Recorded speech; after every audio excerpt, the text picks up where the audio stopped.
name is Bill Dixon. I'm a member of North Carolina Vietnam Veterans Incorporated. I was in Vietnam in 1967, 1968.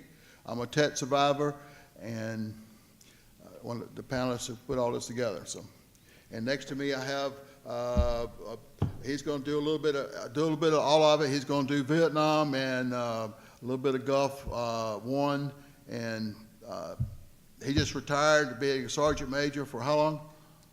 I retired in 05. 05. Mm-hmm. Okay, but still working in the military, doing things. I'm gonna let him tell you what he does and who he is. Okay, thank you, Bill. My name's Andrew Jackson. I'm a retired command sergeant major from the Guard. Spent 3 years active duty. One of those in Vietnam with the 1st Cavalry Division, 7 to 68.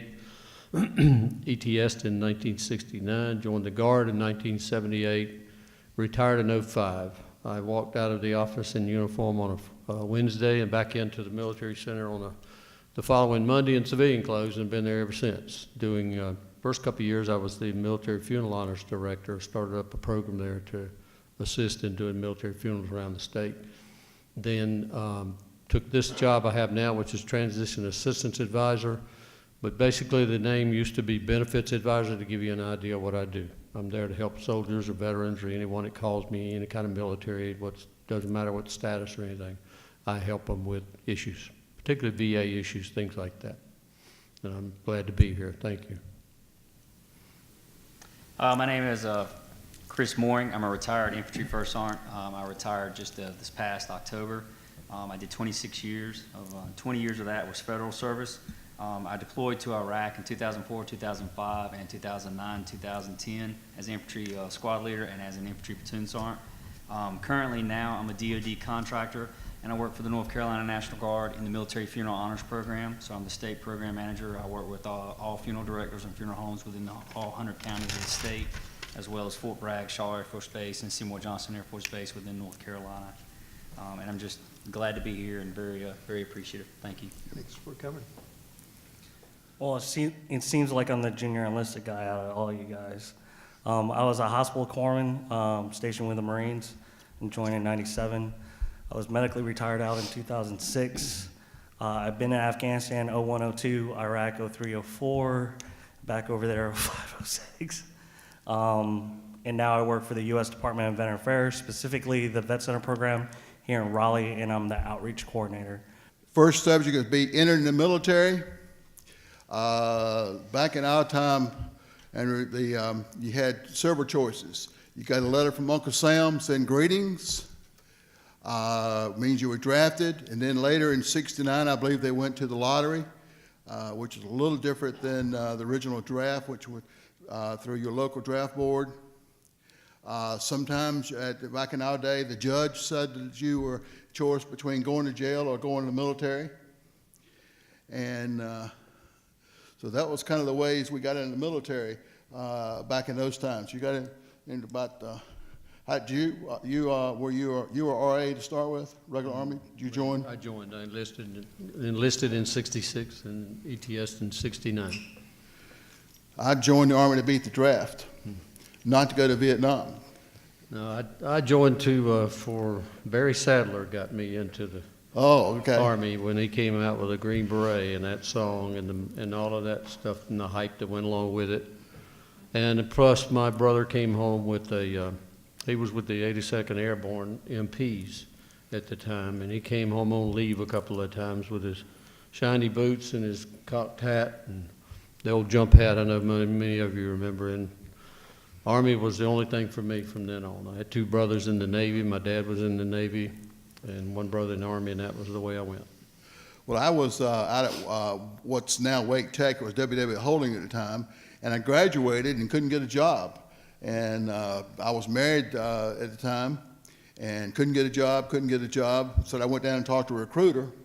The recruiter told me that if I joined for 4 years, he never told me I could join for 2.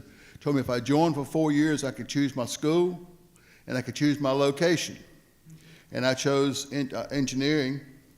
And I know the recruiter didn't lie, but my ticket to Germany, my choice, it's been lost in the mail now for almost 47 years. I know it's coming any day now.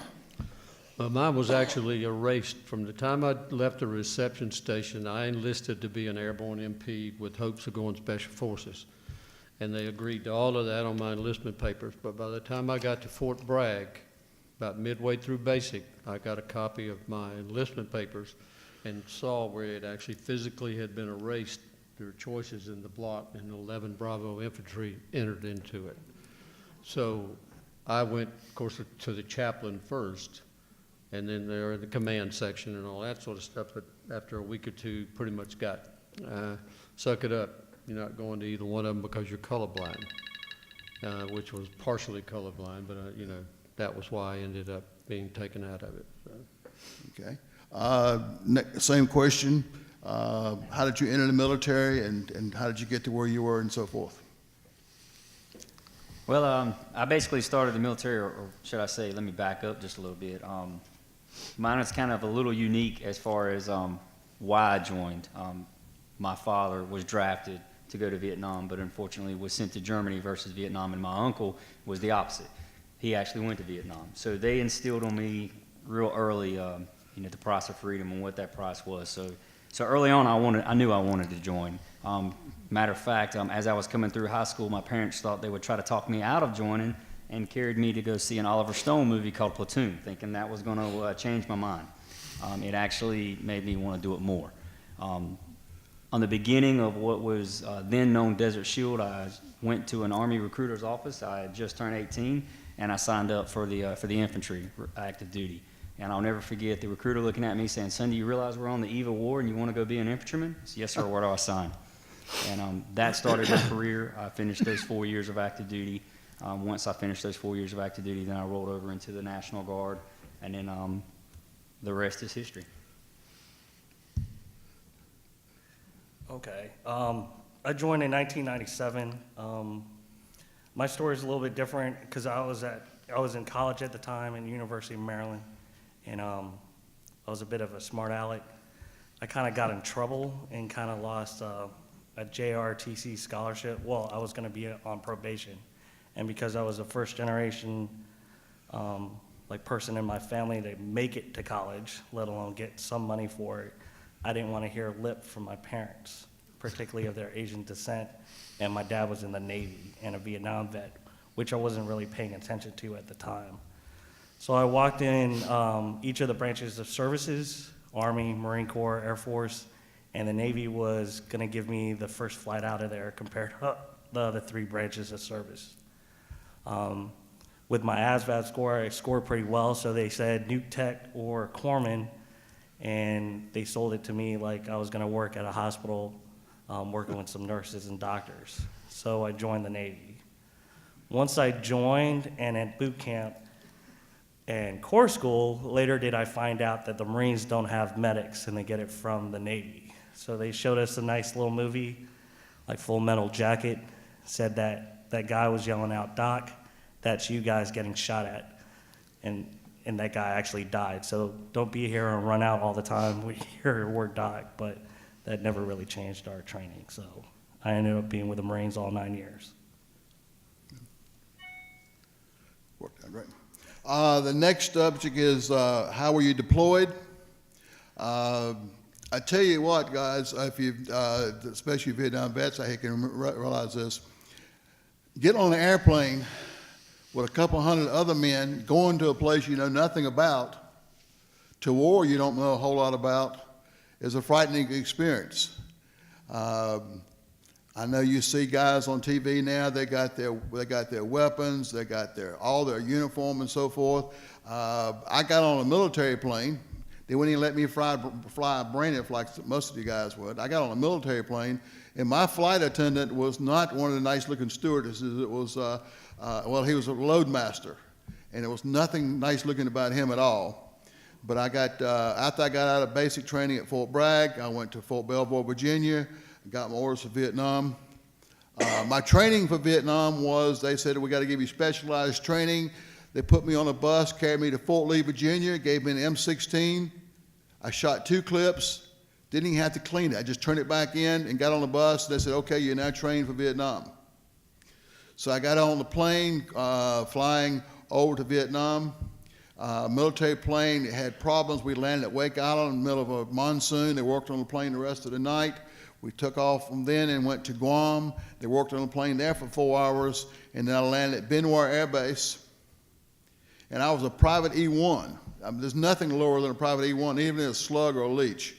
I got off the plane, and I was lucky enough, the guy came up to me and says, "We want you on KP."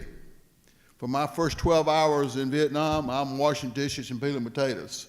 But I arrived in Vietnam with no weapon, no uniform, no nothing, because they gave it to you when you got assigned to your unit. You went over a little different. You had a group that you were already part of. No, the unit, in the outset of the war, most of the units went over as units, or most of the soldiers went over as congealed units. They had been together for a while, but after a number of years, it went pretty much to just being replacements. You got out of basic training, you were sent to Korea, Vietnam, Germany, wherever, and showed up over there as an individual. You flew over in an airplane with many, many other soldiers, as I did, but you were really alone because most of the people you had no idea who they were on the plane unless somebody was sitting right by next to you. And when you got off at Benoit, you were assigned to a unit, picked up and taken up to that unit. But the biggest impact I had with that particular part of it was I remember flying into Benoit and looking out the plane. We were in commercial airplanes in the old khaki uniforms, dress uniforms, and I remember looking down, it was daylight, and all I could see was bomb craters as we were making our base turn into Benoit Air Base. And all I could see was craters. And I was thinking, now what the hell have I gotten myself into? But obviously most of it was H&Is or harassment and interdiction fires that our guys were putting out in certain areas of the location and in certain areas around Benoit just as interdictions, trying to make sure nothing was out there, that type of thing. So, Same question. So basically, for both my deployments in 2004 and in 2009, we deployed as an entire unit because obviously we were a National Guard unit. We actually went as an entire brigade. The first deployment, we were a little over 3,500 strong. We deployed as a heavy brigade. The first deployment, our actual flight over there was much like yours, in the belly of a C-5, flying with our equipment. The only difference was we had our gear, all of our weapons, and we flew into Kuwait that way. Our Bradleys met us over there later on boat. The second deployment, we actually flew over on a commercial airline with stewardesses, flew into Kuwait, and then when we landed in Kuwait, we were received at the airport by buses with the curtains pulled. Only one man on the entire bus had a whole total of 10 rounds to escort yourself from where you were going from the airport all the way to where they had us, I believe. I can't even remember the name of the place in Kuwait, the first place we stopped at. But that was our biggest difference there. But it was a little different going over as an entire brigade. You go over, you have some unit cohesion, so to speak, versus, where you're flying with everyone you know. So it was a little different for us. Your first tour, how many months was your first tour? Our first tour, from the time we were activated to the time we actually returned home, was a little over 18 months. We did 12 months in theater. Second tour, we did 10 months in theater. Thanks. Afghanistan? Okay, well, in Afghanistan, when 9/11 hit, I was on terminal leave. I was part of a MU. We were supposed to do a med float or a med deployment. Once that happened, 9/11, we got recalled pretty fast to come on base. And I remember when we deployed, we pretty much, everyone was scrambling because of the high alert nature, and we weren't too sure of the specifics with the attack onto the United States with 9/11. But they pretty much rushed us to go back on the Baton, which was the ship that I was on at the time. And they put us out on the coast, and then we were able to come back around, I think, September the 14th, to come back on the coast to grab more of our medical equipment, take the straggler Marines that were off on leave, and then we shipped off directly to Afghanistan. We went in country right after Thanksgiving because I remember having my turkey meal. And then we deployed out via the helicopter in country in Camp Rhino in Afghanistan in 2001. That deployment lasted about 11 months to us because we kind of had to wait until we were replaced by the Army. We saw a lot of action down there. we were the only conventional forces out there, so working with a lot of special operations commands, both on the United States level and Allied forces, was interesting. As far as personal equipment, we didn't really have much, but because we were part of the tip of the spear, it was kind of like a Marine's wish list or infantryman's wish list, because we pretty much got NVGs, body armor, additional weapons and ammo, all the medical gear I can ever have. I never had a deployment like the first one. I got deployed out in Iraq in '03. That time I did the whole plane thing that took about a day. I slept most of it. And as far as specialized training to deal with the natives and stuff, the first go around, because there was, because I was a corpsman, so not only did I treat our service members and stuff, the whole, like, be right with the minds, to win the minds of the community and stuff that we were engaging in with the Afghans or the Iraqis. We would set up like sick calls and give shots and do basic medical training or medical treatment and stuff like that. So a lot of times we would grab any female service member, regardless of whether or not, wherever they came from the Air Force, Navy, the Army, the Marine Corps, or one of the foreign armies that were with us, we would grab them with us physically to be there so we can treat the females that we had at the battalion aid station or whatever field hospital we ended up setting up. So that was like some specialized on-the-job training that we did on those first couple of deployments. Along this same line, let me back up just a little bit. When we got to Vietnam, that was before Skype and email and so forth. Basically, we had the free letter. We could write a letter home free. Whoever wrote you back had to pay for the stamp and so forth. Andrew, did you ever use that Mars radio where you go in and hello, over, and so forth? No, it was just handwritten letters was the only thing I ever had access to. And then, matter of fact, I got called up to the command one time for not writing home enough. It was pretty much the only way you had of any kind of communication that I knew of. I was pretty low on the totem pole. There may have been other ways of doing things, but I wasn't privy to them. All right. How about Gulf War II there? So pretty much in '04, it was still a lot of hard mail coming in. I remember the battalion sergeant major had a satellite phone, and that was supposed to be for the whole battalion, and it got rotated around. You got one shot at it for 5 minutes. If you were lucky, 5 minutes per month. Email didn't get established for a couple of months, and then when it did get established, you got 5 minutes once a month, and by the time you answered one email, your 5 minutes was gone. Second deployment was different in '09. By '09, civilization was very well established. You had internet, you had Skype, you have everything that the current soldiers are experiencing now on their deployment. So, you actually had to worry about being too connected back home, because I remember a time where I was actually Skyping with my wife in 2009 at a time we actually received mortars, and I had to tell a little white lie as to what the booms were in the background. And I said, I'll call you right back. I'll be right back in a little bit. So it definitely had its pluses and its minuses. Afghanistan?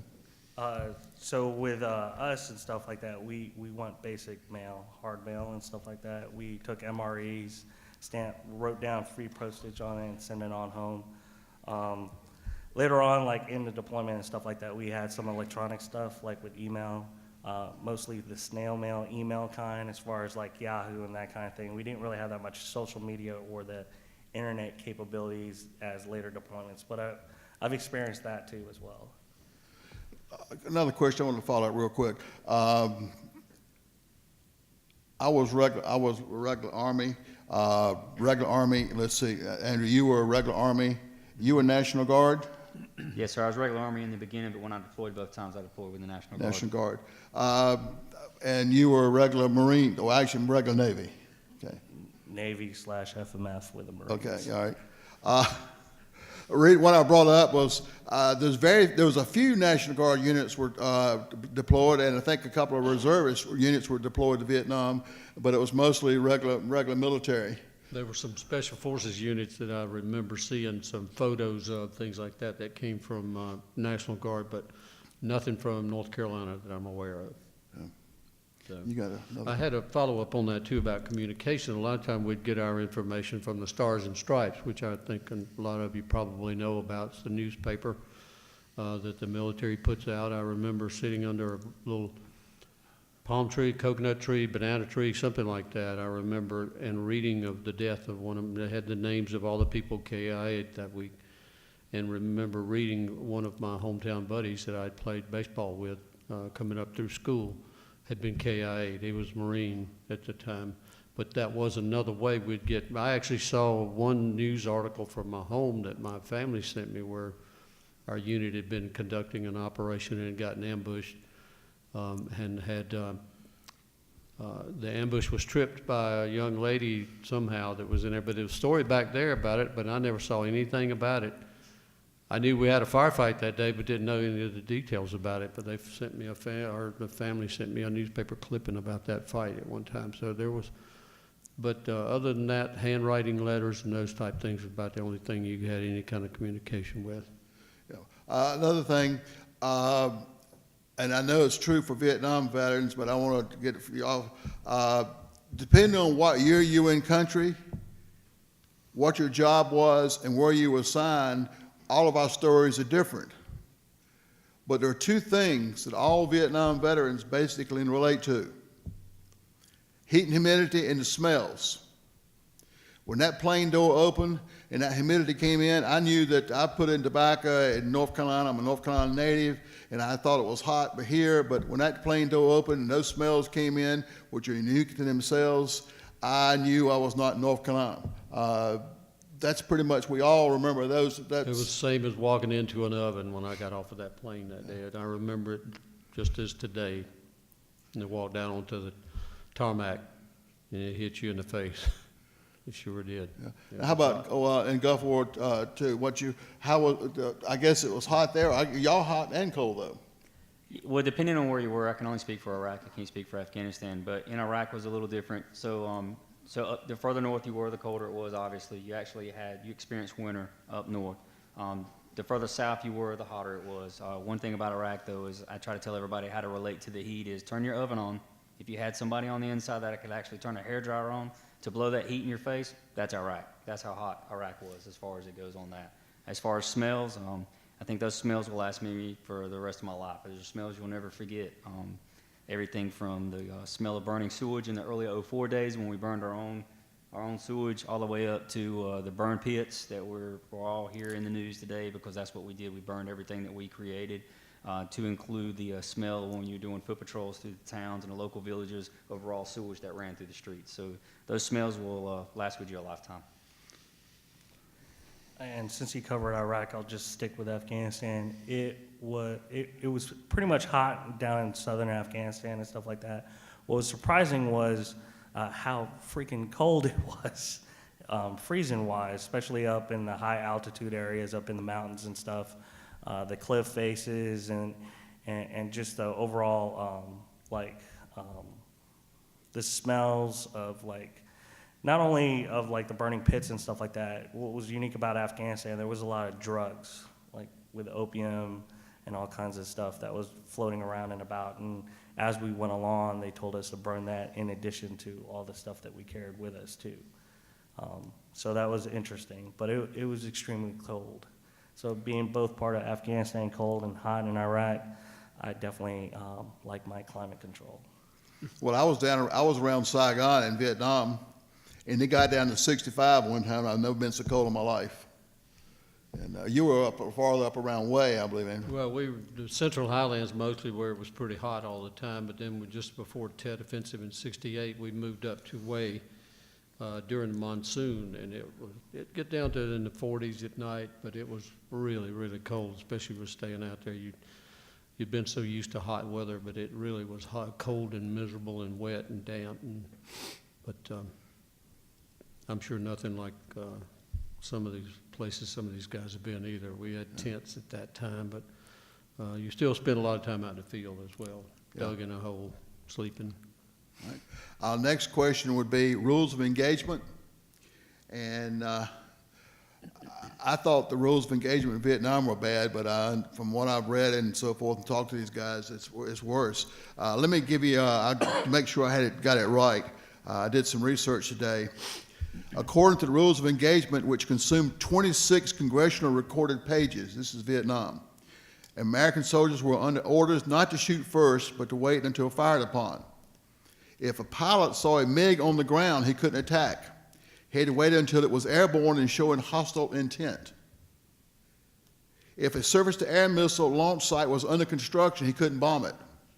He had to wait until it was operational. Trucks more than 200 yards off the Ho Chi Minh Trail couldn't be bombed. They could just have to go and leave them alone. We never really went into North Vietnam. We never blockaded Hai Phong Harbor, which is where the 90% of all North Vietnamese stuff came in. All kinds of different layers. The United States wanted to make sure that as few civilians as possible was killed. So when they were going to do a bombing run on Hanoi or whatever, they would tell the Swiss they were going to do a bombing run, knowing that the Swiss would in turn tell North Vietnam that we were going to do a bombing run so they could supposedly get the civilians out of the way, which they did never do because they wanted the civilians to get killed for propaganda. And American planes flew basically the same route at the same time every day. So if you were a gunner for North Vietnam, you knew when to stop your break because it was time for the Americans to come in. Most of our POWs from Vietnam War were pilots and navigators from the airplanes because there have been so many shot down and so forth. But down where I was, we had the Mission Rubber Plantation, and sometimes you couldn't shoot back because you might hit a rubber tree and sap run out. Part of the problem also was that the people in D.C. decided what was a friendly village and what was a bad village. Now, you could go on patrol through this village, and every day something would happen to one of you guys. But someone in the Pentagon or actually in Washington in the president's office, whatever, decided that was a friendly village. You couldn't do anything about it. The next village you go to every day, and the kids come out and bring you a pineapple or sell you a Coca-Cola or whatever, but that was decided by somebody along the line that that was an unfriendly village, so you could do what you wanted to pretty much in that. So the rules of engagement, like I said, the bad guys, the communists could go into Laos and Cambodia. We couldn't go in there and touch them. So all they had to do was run across the line and go, yeah, yeah, yeah, yeah, you can't touch us. So the rules of engagement for us was pretty strict. Andrew, you want to follow up on that? Well, at my level, like I say, I wasn't really very familiar with a lot of that stuff. It was just that if we got shot at, we shot back for the most part. And a lot of times the VC knew that, so they would station themselves in a small village somewhere and wait for us to come through in a patrol or something and then attack us, and then they would run and deed him out. We'd come in and blow up the village with aerial artillery or ourselves or whatever, and I think that was their whole purpose, was to get us to come in there and blow up the village. But I was never really privy to what we couldn't and couldn't do. I saw a lot of different things done that I probably wouldn't have done myself, but we never actually were preached at about what to do, what not to do that much, at my level anyway. Yeah, the Vietnamese were kind of, villages were caught in a hard place there because the Americans would come through and treat them harshly because they had helped the Viet Cong. The Americans would leave, the Viet Cong would come in and treat them harshly because they had talked to the Americans.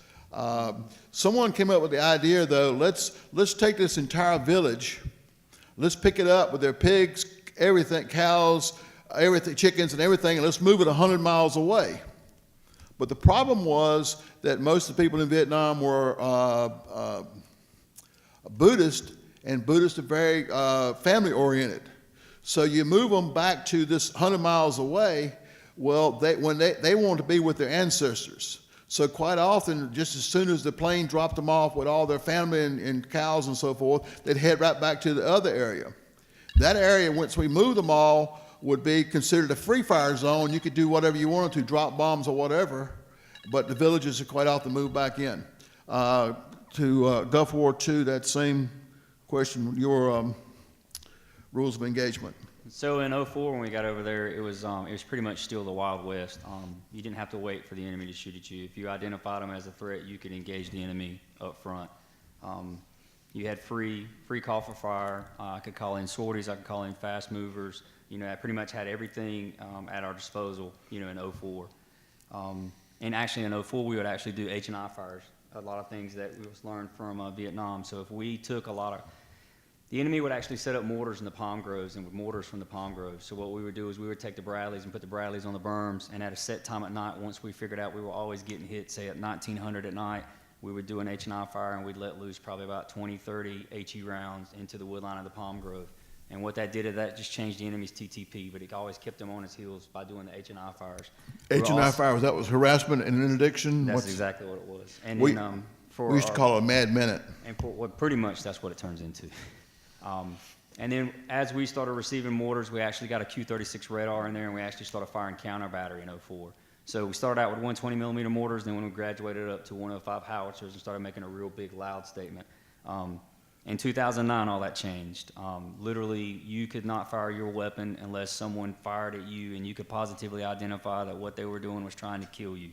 And when I say you couldn't fire your weapon, I mean literally if you did, they would launch an investigation the moment you got through just to make sure that you followed all the proper rules of engagement procedures before you fired your weapon.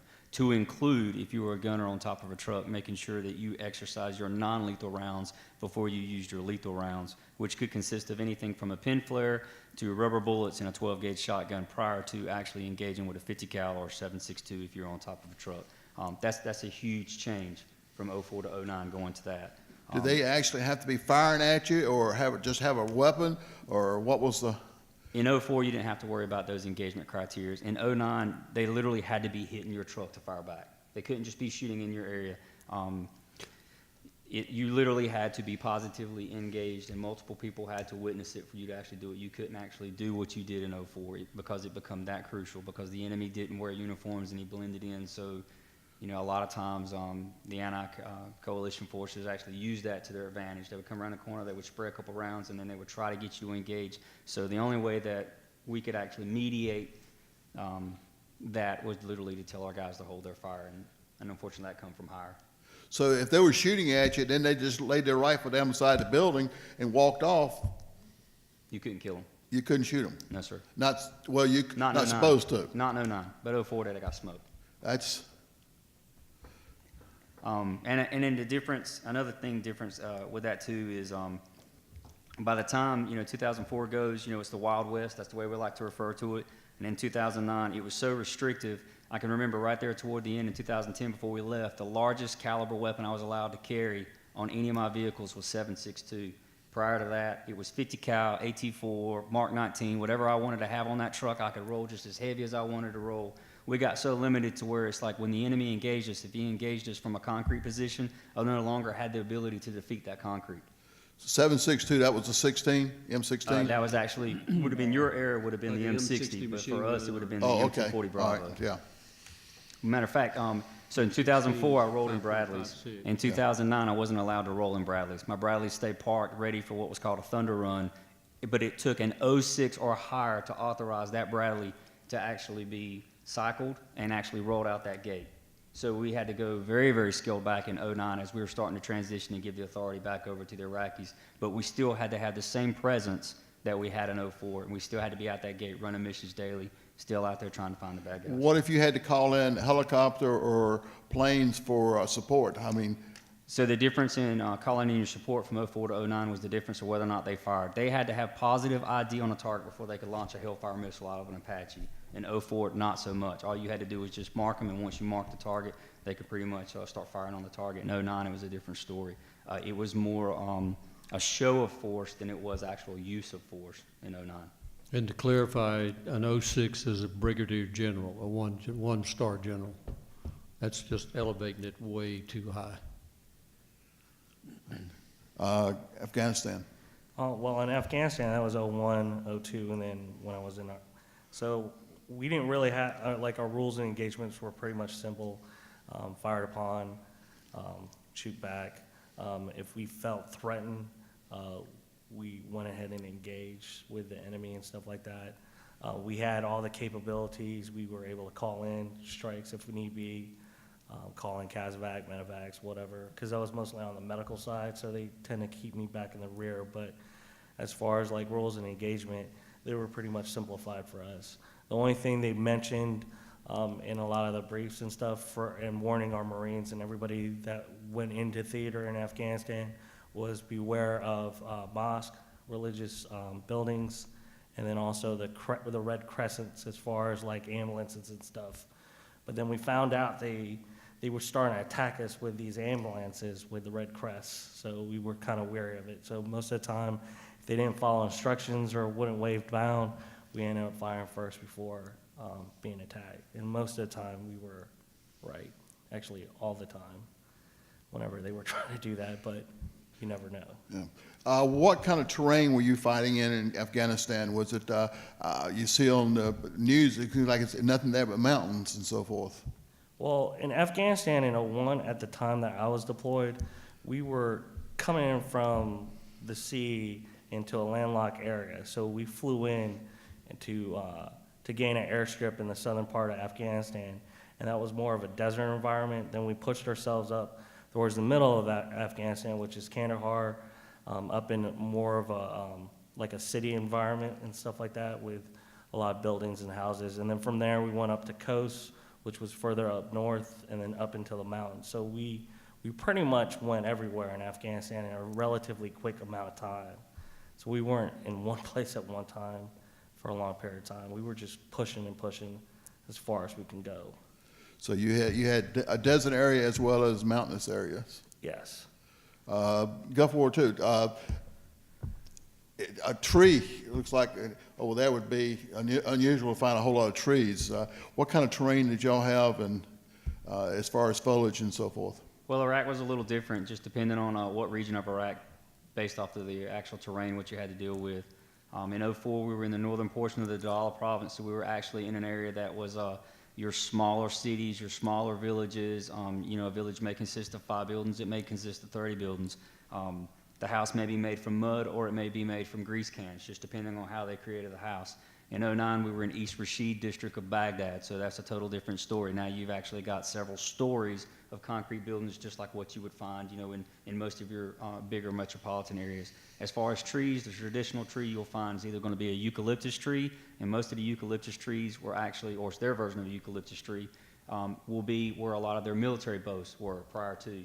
Everything else is pretty much the standard palm grove. Within the palm grove, the way they have, they're flooded and everything. Sometimes there may be an understory of pomegranates, but most of the time it was just an understory of just dirt underneath the palm groves. So vegetation for the most part, unless you were in some of the areas like down around Baghdad, around the riverfront areas, it was pretty vegetated down there because obviously you had water. So anytime there was water, you had a little more vegetation. 90% of the time, though, it was just very, very dry and very, very open. Well, down where I was, down in the Delta area, it was swamp. You didn't wear underwear because you ended up with rashes. Uniform could rot off of you in a couple of months. We walked one day and it was always on roots above water. Now, you were up in Way, it was a little more up in the Central Highlands. It was kind of flat-planed in the Central Highlands, flat-planed rice paddies, accented by great big rocks or hills or mountains that were maybe 1,000 feet tall or something like that, maybe a few more bigger ones than that, but it would just be dropped down straight, flat, and then the ocean is where I was, pretty much near the Red China Vietnam Sea. was a long, narrow country. It has mountainous area, it has the foothills, I guess you'd call it, Central Highlands, and then down the swamps. Right. And the weather's a little bit different in each one. But terrain is, you could be in the swamps one day, and the next day you could be in the Central Highlands with the Montagnards and so forth. Right. All right. Next subject would be coming home. I'm not certain. You were a little later than me. when I came home from Vietnam, I got on that plane. Again, didn't know anybody on the plane. We were coming home, and I'll be honest with you, I didn't breathe a whole lot until that pilot said, because I knew the military was going to turn that plane around. When the pilot finally said, we have left Vietnam airspace, I was able to breathe, because I just knew they were going to turn back around and go back to Bien Hoa. Actually, I left out of Tan Son Nhut in Saigon this time. But I got home to California, and they were just beginning to have problems with protesters and so forth. And they had suggested we might want to take our uniform off and come the rest of the way home in civilian clothes. Andrew, you were a little later. How bad was it with the protesters? Well, I came home in '68, and Well, that's right, about the same time. I wore uniform home and flew into, I think it was Fort Bliss. No, not Bliss. I came in through Travis Air Force Base. Yeah, in Washington. No. Seattle, Washington or Oakland. No, I came in through right straight into California. Yeah, I was into Washington or Oregon. I cannot remember Yeah. now, to be honest with you. I Yeah, used to those are thought I'd northern never route. forget it. But anyway, we stayed there overnight for a day or so, did our process, and got new clothes, all that sort of stuff. Then I got on the plane, flew to Chicago, then Atlanta, and then to Raleigh. And matter of fact, I was sat between two business guys. It was a commercial flight. I don't remember any other soldiers on the flight. And we got to Chicago, had a layover, and they offered to buy me a drink. They were very friendly and nice business guys. As a matter of fact, they had to buy me a drink because I wasn't old enough to buy it myself. So, and I was real bad with it at the time, so I had a Tom Collins because I'd never had a mixed drink in my life before. But so I knew that name from movies. So I will ask them for a Tom Collins. But anyway.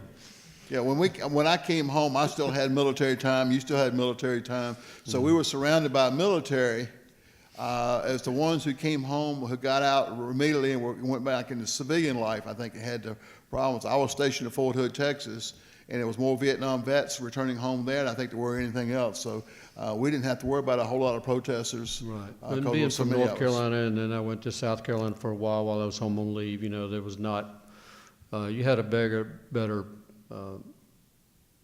lot less protesting in these two states, so I never experienced anything like that pretty much. And my family was very supportive of everything, but yeah, I never ran into anything like that or being spit on or cussed at or anything like that.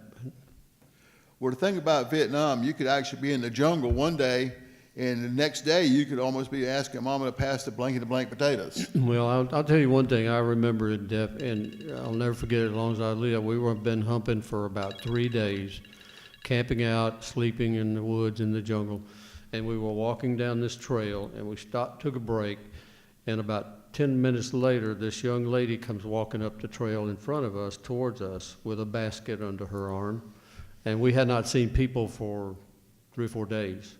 Didn't know how far out in the jungle we were, where we were. She had a basket of filled with ice and ice cold Coca-Colas in a bottle that she charged everybody 50 cents for one of them. And I remember getting one of them. Now, she might have been counting our numbers or something like that, but it just struck me as being the strangest thing. We're in the middle of a war, in the middle of the jungle, hadn't seen people for 3 or 4 days, and she comes walking out of the jungle with ice cold Coca-Colas in the bottle. Well, I never tasted anything so good in my life. Now, one of the things, though, as I pointed out just a minute ago, there was no cooling off time. You could be in the jungles of Vietnam in combat, and within a day or so, you're back at home trying to readjust yourself to, well, we had a very unique, very colorful language in Vietnam, to say the least. And you're coming home, and Mama didn't always appreciate the way you had learned to speak in Vietnam. But there was no downtime, no readjustment time. You went immediately from the jungles of Vietnam or wherever you were in Vietnam back to the world or normal, whatever normal was. Gulf War I, II. As far as coming home, how did you come home? Did you have did they have someone to meet you and kind of give you some ease you in some way rather than coming straight back from combat into.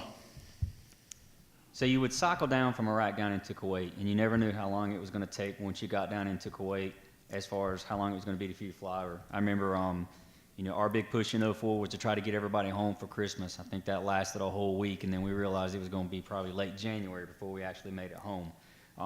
So you would get down into Kuwait. You could be there a week, you could be there 3 weeks, just depending on when the Air Force could actually line up all the Air Force to get everybody home. You would go back in waves. They tried to keep as much unit integrity as possible to send us back.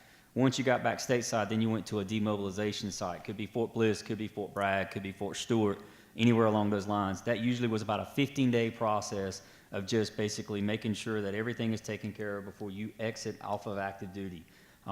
Then from there, they put you on buses. You went back to your specific army you were from. My unit, our infantry company, we were from Smithfield, North Carolina. They sent us home, and then just like that, we were back introduced into the world.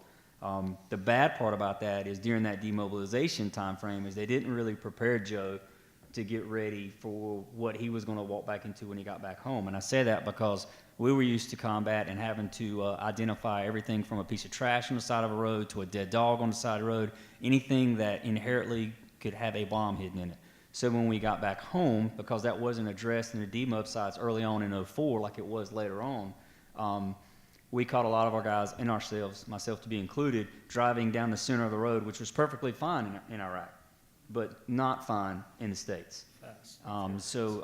There was a lot of things that, though they tried to get us ready for that, integration back into society, they really missed the mark on a lot of things, but it was unique things that I don't know that anybody had the foresight to actually really, gauge us on and kind of make sure we were ready for that. Well, at least you had a mark. We didn't have a mark. We made our own mark. And we came over and came back as individuals. We didn't have buddies to kind of talk to and decompress, or whatever you want to call it. Afghanistan, same question. Well, in Afghanistan, particularly with Marine units, they tend to go on board ship. Like, they arrive on board ship, they come back on board ship. Only sometimes they actually fly back on airlines. But the first two deployments I was in were a little bit different from what my colleague was explaining, like '04 and '09 and stuff like that. When we got home, we actually had a transit into like Rota, Spain to wash down the ship, wash down our equipment and stuff like that.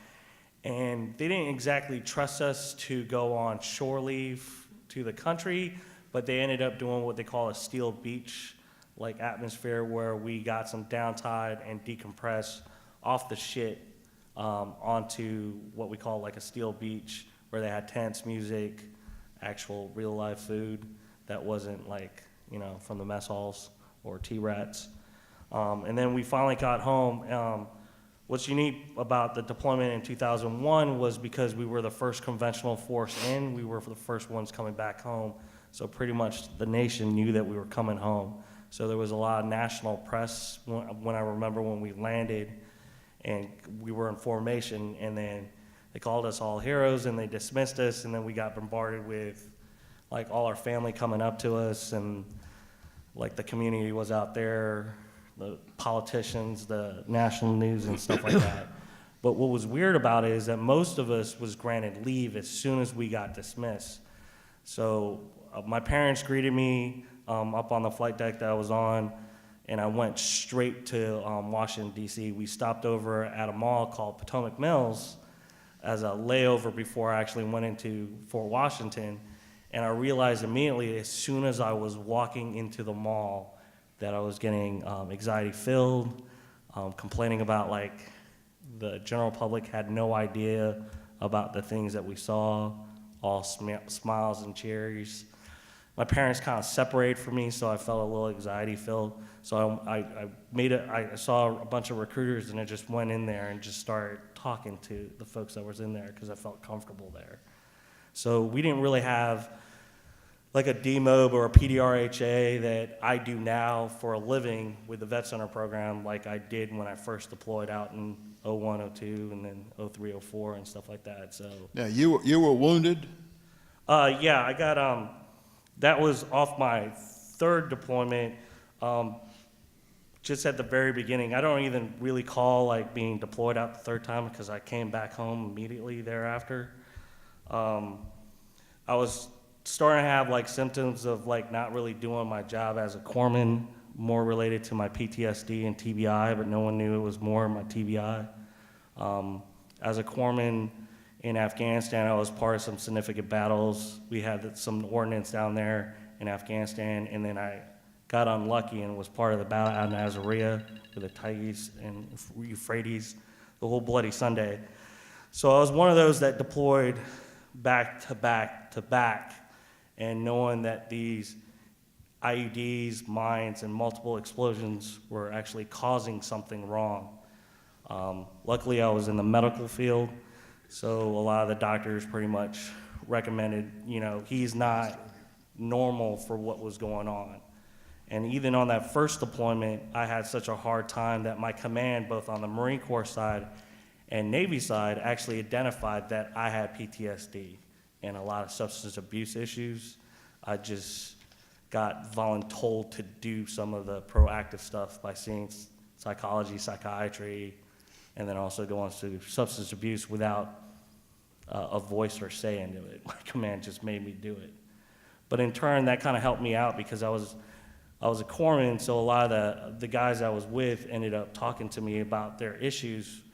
So it would be just conversations between me and them, knowing that I was going through treatment. So it was like treating them without getting professional treatment, which probably I shouldn't have done. We're going to get into your job today shortly.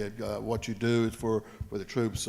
And you got something you want to follow up on? Yeah, I think it's important to mention that during the Gulf Wars and part of the taskings in 07, 08, when it started, you think about it, as far as deployments go, they come home as a unit or come home as an individual, and then the active component, they were fortunate enough to they would go home for a couple of weeks, be on leave, come back, they got everything in the world they need on that base that they need for help, counseling, advice, all that type of thing.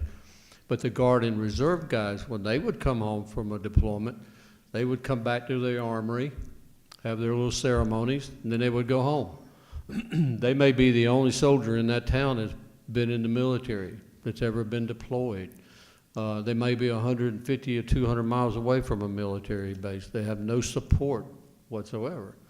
So fortunately, Congress got together in 07, 08, and developed what they call the Yellow Ribbon Program. And it brings, what they were finding out is when that soldier went home, they could not touch him for 90 days.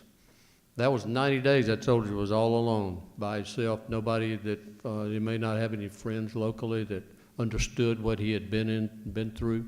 So they came up with the Yellow Ribbon Program in I think 07, made it official. Congress designated that National Guard Bureau would host these events. So they started bringing these soldiers back within 30 days. And they started eliminating a lot of those problems because those soldiers that these guys can speak to this better than I can, but when they got back with their buddies, they found that support group with them, so they were able to handle things a little bit better. They got home, and then that 90-day period, they found out the spouse could live without them. They could do things that they, on their own, they didn't need them as quite as bad as they thought they might have. But I'm just saying that's one example. But many problems came up in one of those 90 days. So they found that getting them back sooner with their comrades that had suffered through the same things they had was better for them mentally, and they got along better, and they had far less problems. So I think it's really important to bring this up because that Yellow Ribbon Program does make a big difference.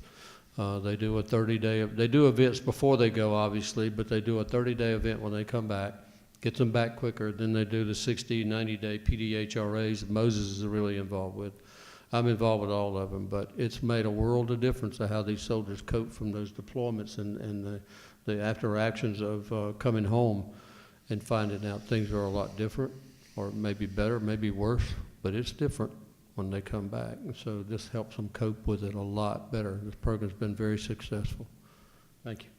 Yeah. The next question, we've already answered part of it, but I think there's still things out there. The after effects, I know from people coming back from Vietnam having problems with Agent Orange. Agent Orange was the catch-all. There was Agent Blue, there was Agent Pink, there was Agent White. The one that's really causing most of the problems was Agent Blue. Agent Orange being a defoliant, but it didn't affect the rice paddies, which they were trying to keep the rice paddies away from the enemy. So they put arsenic in basically in Agent Orange and made it Agent Blue. So a lot of the problems that we're having today is from the arsenic and so forth that's in the defoliants. But whereas another problem coming out, we've discovered that our children and our grandchildren, ones who had nothing to do with Vietnam, are coming down with these same things, these same illnesses that the veterans coming down. Sometimes it skipped a generation. The military is or the Pentagon has decided, yes, there's a problem, but we can't address it because we can't afford it. Well, basically, if you have a child or grandchild that you think might be affected by Agent Orange, they want you to put them on a list so that if ever gets around to funding something for them, they will be already on the list. The United States government has spent millions of dollars in Vietnam trying to help them with their Agent Orange problem, but I'm not certain they've done a whole lot with the American soldiers. Post-traumatic stress. When we came home from Vietnam, you were basically a malinger. You were. They didn't recognize post-traumatic stress a whole lot. When I came home from Vietnam, they didn't want to address it. Back when I came home from Vietnam, we had that and jungle rot and a little bit of everything else, and malaria and so forth. I guess y'all had to take malaria pills just also, but all the diseases, and came back, and we came home quite often. The American Legions and VFWs didn't want us because we were the first troops to lose the war. So they didn't want us to join the organization because we weren't in a real war. And so we didn't get all these different grades and so forth. I think it's fantastic that we have now, the military has realized, looking back at Vietnam veteran, that all these programs they have now, which we didn't have, are so important. Because today's soldier with a multiple deployment, it's got to be emotionally and physically really trying to come back and after deployed. And we had people that served several tours in Vietnam, but some of these tours that y'all took were back to back, and there was very little time at home and so forth. It really didn't even get adjusted to what's going on. Andrew, what do you got on that as far as when you came, the Vietnam veterans coming home, as far as well, treatment by the fortunately, VA I've not suffered from any of the debilitating effects. I've got friends that have Agent Orange problems today. Many of them are younger than I am, and were like aviators that might have come in contact with it once in a while or a little bit. But I was the infantry. You used to just walk through fields of it, elephant grass that was 8, 9, 10 feet tall, and you'd come out the other end of it soaking wet, or you'd walk through a stream that was almost yellow with that, fill up your canteen, drink it, animals running through it, all those types of things. But I never, I mean, when you got thirsty, you would drink. I don't care what you say, you're going to drink whatever's there. And because you can only take it for so long. But fortunately, knock on wood, I've not had any Agent Orange issues to date. So, but I do have a number of personal friends and family, people I knew in the Guard. The Guard ended up with a lot of Vietnam vets, especially in my unit. We were an aviation unit with a lot of helicopters, so a lot of helicopter pilots came back. But as far as that goes, you know, I mean, some other knees and joints and all those type things that show up with everybody eventually. But fortunately, I've had a pretty good, healthy life my whole life, so I haven't really suffered with any consequences of that. Yeah, I think most of the Vietnam vets who are down in the Delta area still have problems with their feet as far as fungus and so forth, because it would grow anything down there. So Gulf War II, y'all had, where does the burn pits come in with y'all? Was that what kind of effect did it have, and what other kind of illnesses has come out of your? Well, the burn pits we're still seeing the effects of, and I don't think they really actually have tied anything to the burn pits, so to speak. But when you think of the carcinogens that you're exposed to with the burn pits, it's not healthy. I mean, you're talking about everything that's being burned on compound to like literally that's all you smell. So all your plastics, all of your ammunition, human waste, human medical leftover. I mean, everything you can think of that you would generate as trash is burned, and you're inhaling it in, and you don't have a choice to walk away from it. You're going to inhale it whether you want to or not. You guys had to take malaria pills. In 04, we had to take malaria pills. By the time I got there in 09, same region, we didn't have to take malaria pills anymore. So, we used to have malaria Thursday. You used to have to line up in line just so the medic could give you your malaria pill, and he had to physically watch you swallow and then inspect your mouth to make sure that you took your pill. Because usually about 48 hours later, we knew where you were going to be. Yeah. Just from the after effects of the malaria. Yeah, that always kept the barrels busy. Yeah, I'm telling you, yes, sir, it did. But the biggest thing that really come out of our area is going to be all the anxiety, depression, and the PTSD that we later saw in our soldiers. And that was really, really hard for the Army to deal with when we first got back, because PTSD had a huge stigma. It still has a huge stigma. I would say this, that the Army still has a long ways to go to defeat that stigma, because there are leaders out there that think you should just suck it up and drive on, and they don't really understand what the soldiers are dealing with. I'll tell you this. I brought an 18-year-old home that survived an IED and multiple direct fire engagements, only to take his life with a .22. So it is real. It happens every day. And unfortunately, a lot of people don't want to admit it, and that's within our own ranks. That's not just, our government or the VA. That's within our own ranks. So that's something we deal with, as I'm sure that, the Vietnam era had to deal with as well, but just, with a different name and a different coding. But the biggest thing, if I had anything to say, and I'll tell you just a small part of me, is sometimes we have to do a gut check and check ourselves, as soldiers. And that was the hardest thing I had to do. So as a senior leader, as a first sergeant, I had to go to my sergeant major and say, hey, I need to take a knee. And this is why I need to take a knee, because I saw too many of my kids taking their own life, and I realized I was going down the same road. I was using alcohol to cover my symptoms. I was watching my family deteriorate in front of me. I myself was deteriorating, and I had to take that knee. And I'll tell you, the command will tell you, yeah, go ahead and take that knee, do what you got to do. But then when you come back, that's when you're going to reap the unfortunate benefits of that stigma, that they really don't got your back. A lot of the times during Vietnam with you guys and stuff like that, a lot of the folks that were acceptable to shell shock at the time, because PTSD wasn't diagnosed in the DSM-4 until after Vietnam. But a lot of those folks, I would attest, would probably die in theater operations. Like, the command wouldn't identify them being at risk with PTSD or even TBI, traumatic brain injury, because a lot of the situations they would die in country. Medicine's kind of changed, because I can talk on behalf of being a Navy corpsman that a lot of the combat medics and Navy corpsmen that were out there in the field and stuff brought a lot of the guys and gals back home off these rigorous deployments, and they were coming back home with severe injuries and survivable injuries, but they came home nevertheless. So a lot of substance abuse is incurred with my population group, with Afghanistan. The burn pits, I mean, just to throw it out there, our arsenal that we ended up using was a lot of depleted uranium and stuff like that. So that's an added play to the stuff that we were exposed to. In addition, unlike other wars and stuff, I think statistically with Afghanistan and Iraq, for some odd reason, there were multiple munitions going off, like IUDs, explosive devices and stuff like that, that just was constantly going off around most folks. And what's unique about Afghanistan and Iraq compared to Vietnam or Persian Gulf is the fact that it didn't matter whether or not you were a frontline soldier or Marine. Anybody in the theater or combat theater operations, whether or not you were a cook on base or whatnot, was exposed to some type of combat threat wherever they were deployed at.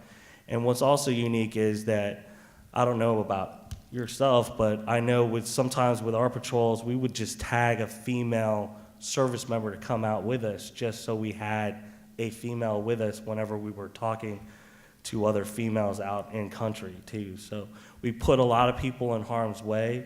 So there's been a lot of women health issues that have been popping up that's been identified, because we have a lot more female service members in harm's way.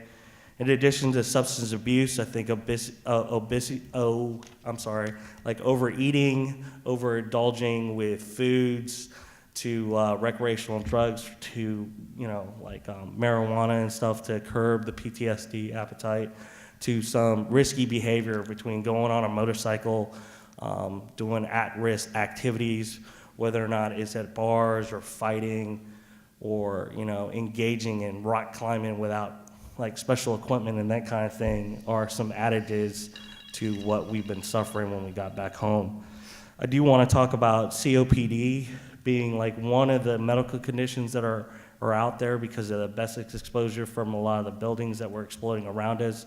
So a lot of Iraq, Afghanistan vets now are reporting a lot of sinus or upper respiratory types of infection, to sleep apnea, as well as PTSD. And of course, the signature signs and the signature condition out of these two wars is the traumatic brain injury. I was going to ask you that.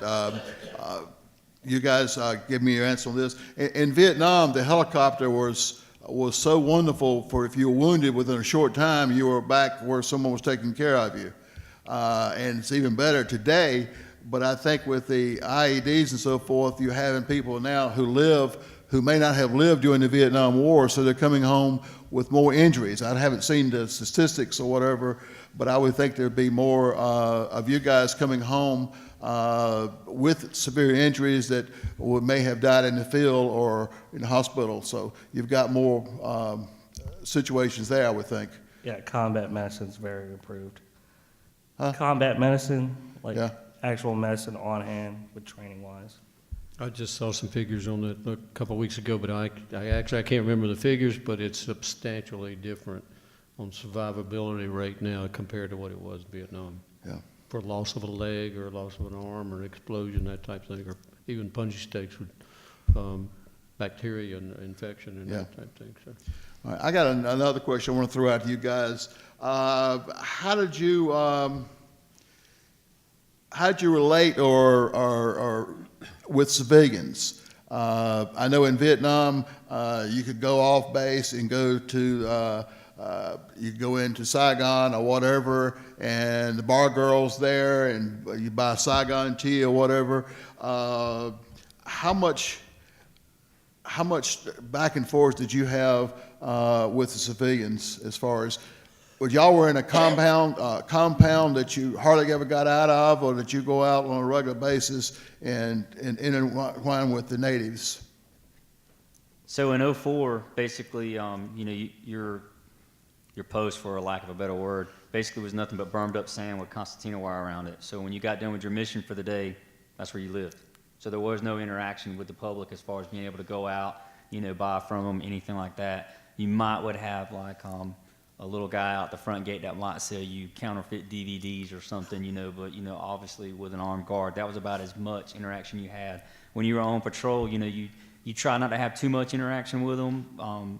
The kids was probably the biggest interaction, but the kids, we learned very early on in 04 that once the enemy found out that the kids would flock us, they knew that it would kind of take our attention away from what we needed to be doing, and we would concentrate on the kids, and 9 times out of 10, that's when you get hit.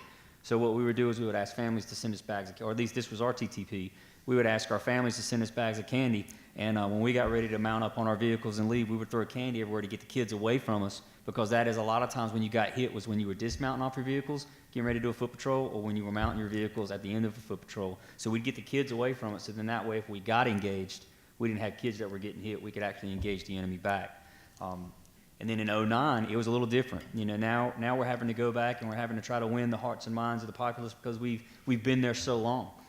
So now all of a sudden we create what's called the JSS, which is where we take an infantry company or a company in general and we put them in the heart of where the civilians live.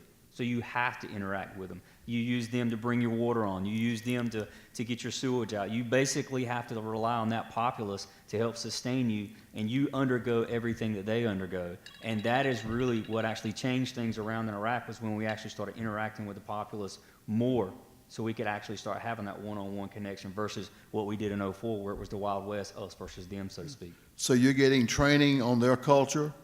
Yes, you get a small training on their culture, just enough to kind of give you a good footprint of what to expect when you get there. And then obviously, if you're real smart, you'll learn from your interpreters, and every time you're out, you'll try to pay attention to what's going on. In that interaction with them, you'll pick up on their customs and their cultures. And unfortunately, by the time you really get to where you need to be, it's time for you to leave. Afghanistan, how did you? It was pretty much the Wild West. I mean, we stayed pretty much away from them at first. We had interactions with like some of the interpreters that we had. Back in those days, we had the Northern Alliance, so it was basically a tribe that we were working with.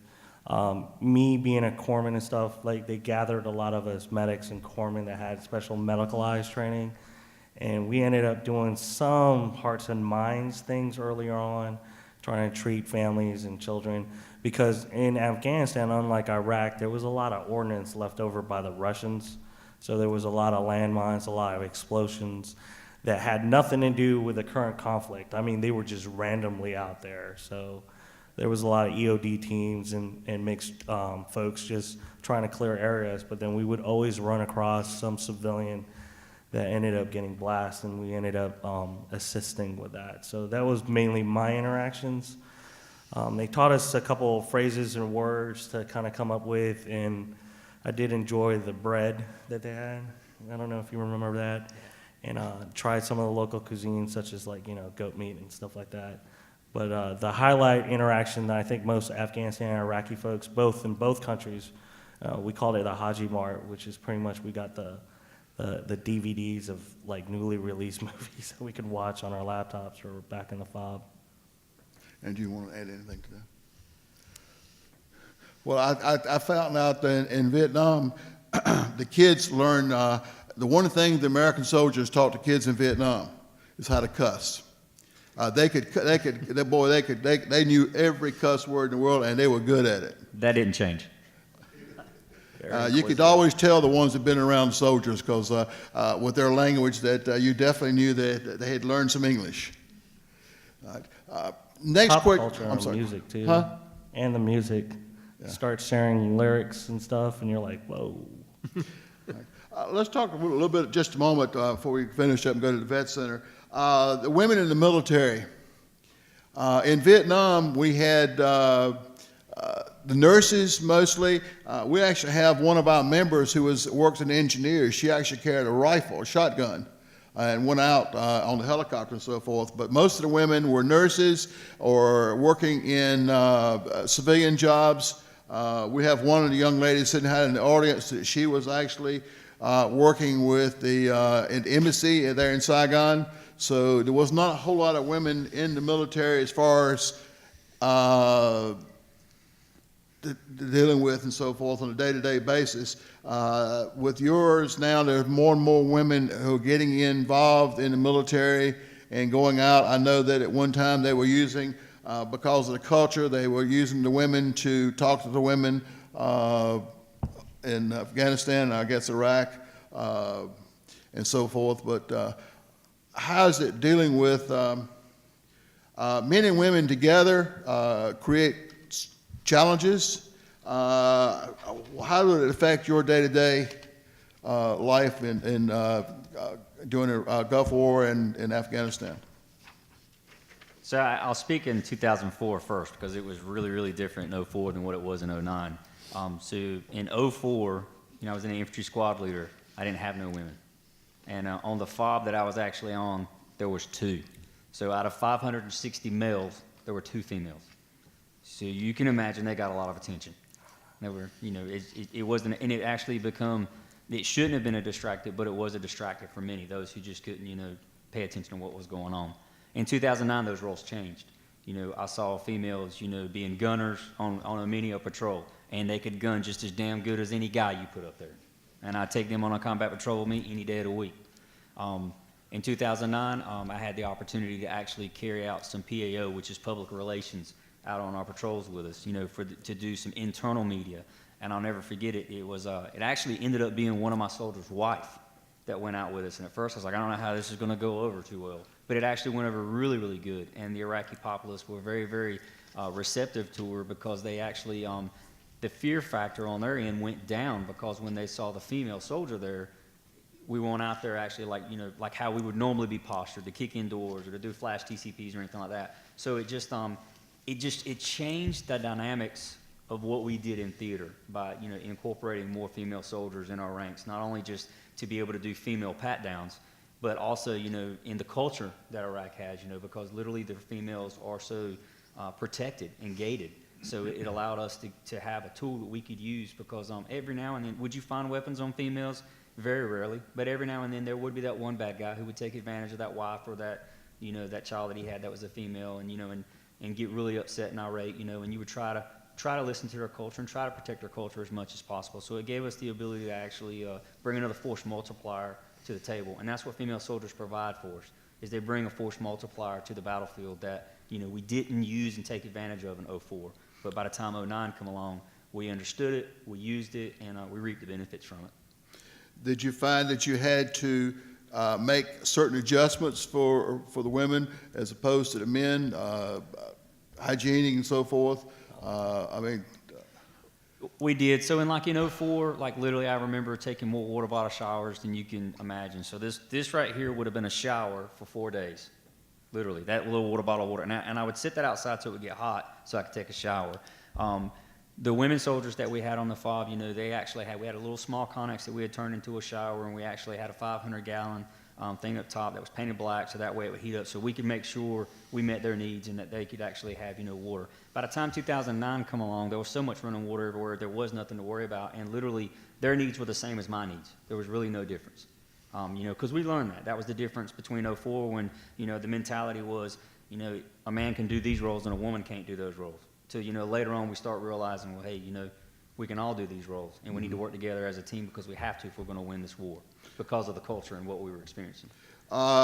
When you went out, you were out for the day, you were out for several days, week? How long when you went out? Mission dependent. Most of the time when I would go outside the wire, or outside the front gate, the mission could be anywhere between 8 hours to 10 hours. In 04, I could go out and stay for several days, depending on if I was setting up an actual ambush, trying to catch them planting in IEDs. If I was going through the palm grove, it really all depended on mission dependent. By the time 09 come around, you very rarely were going outside of the wire and staying any longer between 8 to 12 hours. And then it would all depend. So you may go out there and your mission may only be for 4 hours. Another unit may get hit, and then now you're out there for over 24 hours. Mm-hmm. So it just all really depends on mission. But, later on in the war, it was lesser time out there than what it was in the beginning stages. Very rarely carried an actual rucksack. In the latter parts of the war, I would actually carry a bug-out bag that would have my poncho liner, an MRE, some extra ammo, some extra water in the event I had a follow-on mission and didn't get a chance to come back and refit. Yeah. Moses, same question. Yeah, in Afghanistan it was kind of unique because it was the first deployment, so we were all kind of learning as we went along.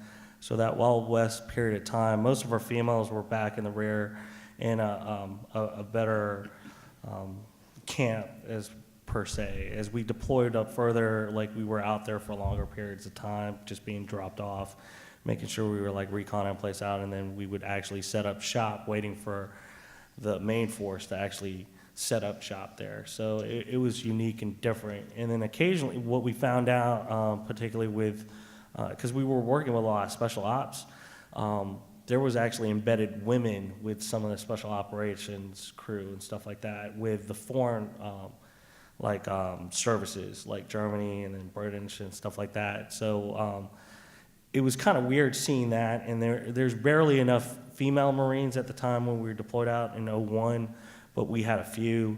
Most of the females were Navy corpsmen. I did have to, because I was a corpsman, I was tasked by the CO, you're in charge of her, even though she outranks me, to make sure all her hygiene stuff was taken care of. We ended up doing a makeshift sanitation area with her setting up a mini shower and stuff like that. We had bottles of water.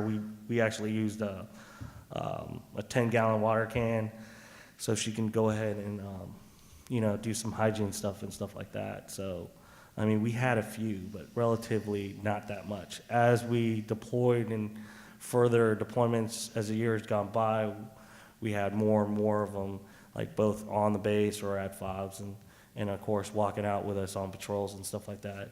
But they were highly motivated. I would lay down anything just to be with them. They were, some of them were a lot smarter with some of the grunts that I actually was around and stuff like that. They picked up pretty well, especially with the on-the-job training of like how to dismount from the vehicles and stuff like that, how to maintain fields of fire and that kind of thing. So they learned fast for not having an official course on how to be a grunt or how to clear a room. So that's that. Andrew, you got anything to add to that, or? Nothing more than, the only experience I have with them pretty much in my years was, as you said, nurses or donut dollies that we were all in love with. Yeah. Donut Dollars were part of the Red Cross. Right. They worked at the Red Cross facility at K, where I was our base camp. I got a few times to go back to there, and I would see them, and they were always appreciative because it gave you that little sense of home. Yeah. So. That was the thing for us. I want to take just when did the Vet Center start? When did that start? Okay. I'm happy to say the Vet Center was known as the Vietnam Veterans Center, and it was started by Max Cleveland. He was the youngest director of the VA at the time before it was a cabinet level position. As you know, he was a combat Vietnam officer who happened to lose 3 limbs, both his arms and his legs. I mean, his 2 legs and 1 arm. Yeah, 2 legs. Sorry. And basically, the VA wasn't too receptive of the Vietnam veterans coming home, either with benefits or health care. So he developed a pilot program, which was only supposed to last a year, called the Vietnam Veterans Centers.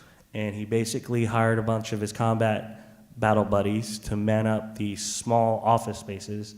And the mission was to go out there, find those Vietnam veterans, bring them on in and see what you can do with getting them linked up to services, both with the state, the federal government, however it took, just find a way to reach out to them. So the pilot program went on to a year. They ended up attaching themselves to universities and schools in the local area, linking up with mental health professionals outside. They ended up grabbing Vietnam veterans no matter where they were at, whether or not they were at bars, out on the street, homeless, at job fairs, miscellaneous, anywhere. Just went out, grabbed them, brought them into the vet center, one combat vet to another, trying to help them figure things out, both within the VA and with society. So they had these famous rap sessions, which were these circles of guys being able to talk about their daily life, what's going on presently, what they were experiencing when they were deployed, how they felt when they came back home, what they were currently doing now, and what their future aspirations. And during this rap session, because we all know peer-to-peer counseling works best than anything out there, they got to see different stages of other combat veterans and see, I can be like him, be employed, have children, maintain a family thing, or, veterans were helping each other. And then I think the Vet Center program was instrumental in getting PTSD recognized on the DSM-IV, which a lot of people don't know. And now it's a full program with its own budget and its own rules and regs outside the VA, but still within the VA. So currently, the Vet Center program now, as it states, we have vet centers throughout the United States and into the U.S. territories. We also have mobile vehicle teams that go out and outreach in rural areas. They've hired me, a combat veteran in this recent war, to kind of relate better with our returning Iraq and Afghanistan vets and family members. We've opened up our eligibility status, not just to Vietnam veterans, because we ended up changing our name to Vet Center, to open it up to World War II, Korea, and then now to all combat theater operations. We're the only portion of the VA that can service active duty service members. We have hired family therapists to treat the whole family, so unlike the rest of our VA partners, we try to trend into different things. So we have a family therapist that treats children, parents, siblings, even significant others in the household. We do military sexual trauma because it's one of those things that is more prevalent now that we have more females in the ranks and then also in deployment. But it also happens to be with males, that's military sexual trauma. In addition to that, we do offer one eligibility service for the vet centers that hopefully none of our service members ever have to use, because it's for their family. So we do bereavement counseling, which is counseling for family members who lost their loved ones in the line of duty. So that's the current makeup of the Vet Center. I wouldn't be amiss, but I do want to mention our partners with the VHA, with the medical center. They have what they call a transition team. Shelton is here in the audience. He's with the transitional team. He's a transition patient advocate over at the Durham VA Medical Center. And what he does is to help with the transition of our current climate veterans access to care with the VA Medical Center. They also do a lot of case management with a lot of our severely wounded folks. But then because he's out there on the street like I am, it's open up to all errors. Anybody we come in contact in the general public, when it comes to access to the VA, we try doing our utmost to educate and fill them back in. And that's what we do now. So basically, any veteran out there, there's something at the VA, at the Vet Center, that can help them out with all the different programs and so forth you have. Is that correct? Yes. Their biggest advantage is the lack of communication between them and, say, at the VA. The person, when they come in that door, they just deal with the Vet Center. They don't pass information out, and that was the reason it was started for the Vietnam era guys that didn't want to go into the VA and start talking about PTSD or their nightmares and so forth, because it would get into their records and the local governments or employers or whatever would find out about it. So the Vet Center was established to keep that confidentiality between them and their counselors and talkers. That was a protection Congress brought up to the Vet Center, because there was really no diagnosis to be had. And Right. because the Vet Center started off as peer-to-peer, but later grew on with actual clinicians and stuff, the one thing that we maintain with the Vet Center is that we can see under VA records, but VA can't, the rest of VA can't see under Vet Center records. So that protected a lot of our service members who happen to want to return back to be in law enforcement, fire department, state government, federal government, even for some folks that didn't want to lose their security clearances and stuff like that. Most recently, I know DOD and the federal government has released, policies on protecting folks that have been diagnosed with PTSD and not asking that question anymore during interview processes for working with DIA or CIA or FBI and that kind of thing. But there's still that stigma of being diagnosed and being seen for mental health conditions that people still have in the general public. But it's nice to know that the Vet Center will not release that medical information unless you physically come back to our center and ask for it to be processed with somebody else. So if somebody signed a medical release form with a service officer and somewhere else, they would get VA health records, but they wouldn't get Vet Center records. The only time we would release that if it was involved with somebody's death or fear of harming someone or something like that. I mean, along those same lines, if you've got someone who's having some issues, but they also have weapons, they're not going to lose their permits or anything just because they went to the Vet Center. That's correct, because we do not diagnose, we just treat. Okay, I think that's important to difference, because to know there's a lot of veterans out there who would like to get help, but for whatever reason they're scared, and the fact that that kind of records they're not asked. That kind of stuff is so important to the veteran community out there. And does anybody out there have a question they'd like to ask the panel here, or would you like to say something from the VA? This is your time. Hope you learned something, but if you want to say something, come on up. I have a question. How do you reconcile the rules of engagement when we have, the use of snipers that seem not to have to follow the same rules? Talking about enemy snipers? No, I'm talking about our snipers. They have assigned missions, particular missions that they do, or they're a covering force. When someone else fires on us, then it's their job to take them out, or they can eyeball, to spot them in advance, setting up to attack. The things like Okay. that. The specific. They have specific targets most of the time, and it comes from their command. But I hope that kind of answers your question, unless you had something to add to that, Chris. But I don't see any other difference Well, the between that. biggest changes in rules of engagement literally is dependent, like Sergeant Major said, on the mission. And in an urban area, a lot of times, that's an asset that not always can be deployed. We'll use Baghdad versus Fallujah. In the taking of Fallujah, yes, you could use sniper assets full advantage. In day-to-day operations in Baghdad and 09 and East Rashid, West Rashid, no, you cannot use snipers, just simply because you'll have to secure them just as much as anything else. And now what you've done is you've actually created a target, because of a lot of commanders, unfortunately, during that era, were starting to lose sight of how to use that tool. Mm-hmm. And it started turning from a kinetic fight into a fight of, actually winning the populace over and getting them ready for that transition to govern their own country. So you had to actually take that tool and put that tool back in your tool bag and only bring it out when you actually need it for that conventional fight.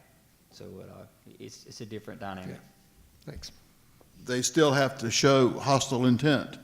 That is correct. Anybody else any questions or comments? Appreciate y'all coming tonight, and I do have one last save round, though, Bill. what? I have something. Okay, I'm sorry. Just for the audience, I just want to put that out there. It takes a tremendous amount of courage to ask for help, and also to help out another battle buddy. And just to give you some phone numbers out there, one is the Vet Center Combat Call Center, is 1-877-WAR-VETS, which is 927-8387. And then, of course, the National Veteran Crisis Hotline number, which is 1-800-273-TALK, which is 8255. I highly encourage you to seek out help, either with the VA Medical Center, veteran service organizations, the Vet Center. There are social media ways of doing it through Facebook, chat, and all kinds of ways. But the only way that we're ever going to do anything about mental illness in this country, particularly with our veteran population, is to encourage other veterans to seek out care and help, and then actually takes a tremendous amount of courage to even ask for that help. I know I wasn't a perfect example when I first got out. I was kind of force-fed into it, but I've learned a lot with my own PTSD, and then also with sharing with other folks that do have that as well. So I constantly push all our veterans here in the audience and those that know anybody in service to always don't feel like you're a burden to the veteran or the service member you're talking to, but always supporting them in that way, and also pointing them in the right direction to seek out that care. Again, like I said, the Crisis Call Center, the Combat Call Center, the Vet Center. And then, of course, after this is all over and done with, if anybody's too shy, we have 3 VA employees out here that I know of. One is a clinician, Lisa McLaughlin, who's one of our clinicians at the Vet Center program, and of course Sheldon over at the VA Medical Center.